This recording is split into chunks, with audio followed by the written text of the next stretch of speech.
Right, we're going to play dodge the dog bit and give it a bash. Today we're looking at the brand new version 2 124016 from WLtoys.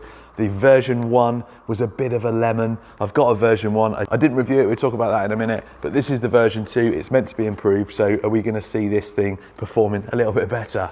Let's have a look. So I've got the version 1 of the 017 and the 016. I didn't review this, and there's a reason I didn't review that. However, I did review this one, and there was some cogging, and I did mention in the video there were some cogging issues, but I didn't find it was actually that bad. But I've seen other people that did struggle with this one, and everyone I watched definitely had issues with cogging and range issues on this one more than this one. Anyway, they've now got a version 2 of the 016, and they've also got a version 2 of the 017, which is coming soon. And in this video, we're going to take this one out of the box. We're going to have a quick look over it, and then we're going to take it out and see if it actually runs better than this lemon. Now, the reason I didn't review the version 1 of this was because by the time it actually got to me, and by the time I'd done all the other videos that I had to do, there was quite a few that had come out that had shown that this was actually a bit of a lemon. Well, not this one, this is obviously the new one. So I was in a bit of a situation. Do I make a video to make everyone aware that it's crap?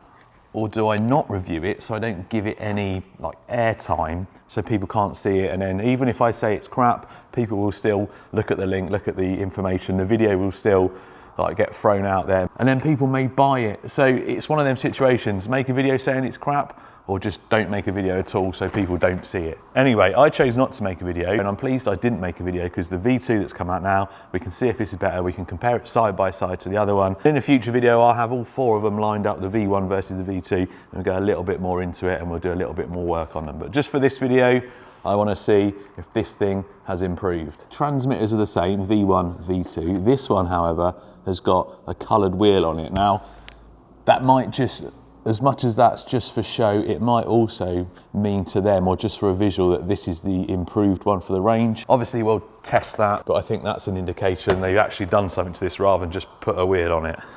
Maybe.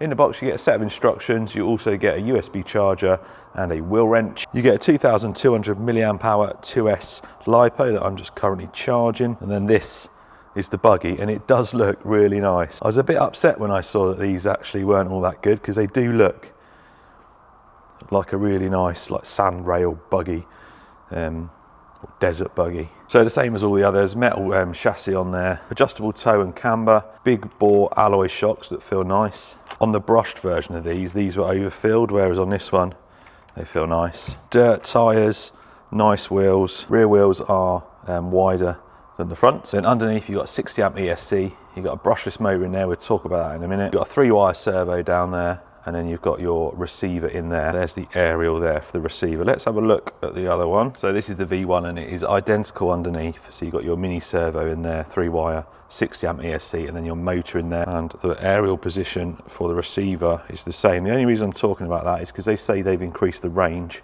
So I'm wondering whether it's the actual transmitter rather than the receiver that they've changed. So what have they done to the V2 to make it better and make it drive better? Well, the first thing they've done is they've changed a 27 tooth pinion to a 19. So they've reduced it down by 8 teeth, which is quite a big reduction. This one's got the old 27 tooth, which was in the brushed versions. Now the problem is the brushed ones were a 550 motor, which got bags more torque, so the gearing wasn't a massive problem. These brushless motors are a little bit smaller, so just because it's a brushless doesn't mean it's going to be more powerful, even though the rotation, like the RPM, may be different. So both the V1 and the V2 have a 2845 motor. However, this one is 3400 kV and this one is 4300 kV. So they've upped the kV and reduced the pinion size. Now, reducing down 8 teeth on the pinion would have slowed this down. If they geared this down to a 19 tooth but kept the old 3400 kV brushless in, this would have been quite a lot slower. So they've upped the kV. kV is basically the amount of rotations per volt. So the higher the kV, the more RPM. So geared down, higher RPM should make this just as fast as that. It should accelerate quicker, and it shouldn't, hopefully, cog. Now there's a link to the new one in the description. Be careful though, this is on Banggood. It says random delivery, whether you'll get a V1 or a V2. So I would recommend check the link out below for the V2 version, because you know you're getting a V2. And if you don't buy it from Makerfire in the link, check when you buy it from elsewhere that it is the V2, because like I've just shown you, you might end up with one of the old ones. The other thing that we may, I don't know if we'll look at this video, but I'll definitely strip it down and I'll put a picture up either on my community feed or in this video if I get to it. The motor mount, I'm thinking is different as well, because it's fixed on that, and that's got the 27 tooth. So to put a 19 tooth on it means they've probably had to put some different holes in the motor mount. So that might be an option for some of you guys doing speed runs, to get a V2 motor mount so you can reduce the pinion size. Anyway, let's wait for the battery to charge and let's take this thing out for a run and see if they've improved it.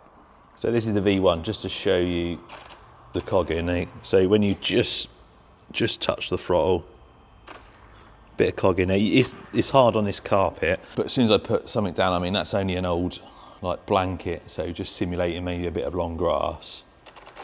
Touch the throttle.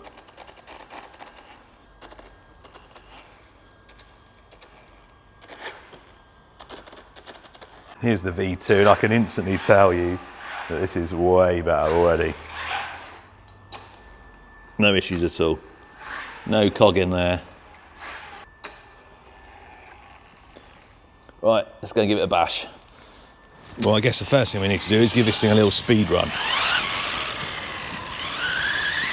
So, speed run and range, that is definitely, without even getting a V1, I can tell you that has gone a lot further. So we've established no cogging, we've established the range is good. See what the speed's like. Whoa, come on.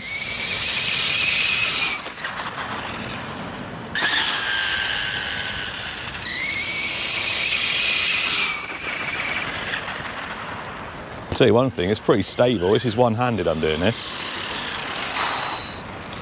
Can't remember, I think it was close to 40 mile an hour. Yeah, bang on, there we go. 40 mile an hour, that is not 75 kilometers an hour, but it's not bad. That is 3S speed for the brushed version. So with 3S in this, because you can run on 3S, it's going to be definitely over 50 mile an hour. But in another video, we will check that. Right, we're going to play dodge the dog bit and give it a bash. This is so much better. We've got so much more punch. With that shorter gearing, it's got so much acceleration. I guess for those that bought the V1s, it's a bit of a kick in the balls really, isn't it? And I'd feel the same. If I'd bought a V1 and it wasn't up to standards, I'd feel a bit done over by WLtoys.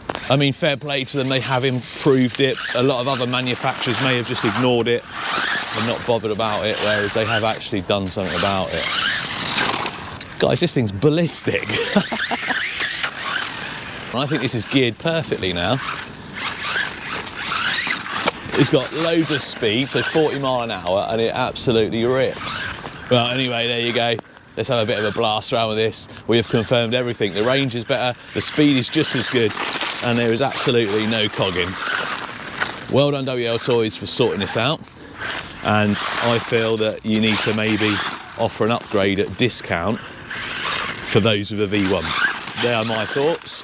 You can buy an upgrade kit, but I don't feel that it's priced fairly for those that have got a V1. We're going to get all four of them together, do some speed runs, check out the differences, check out the range, and yeah, anyway, I'll see you next time.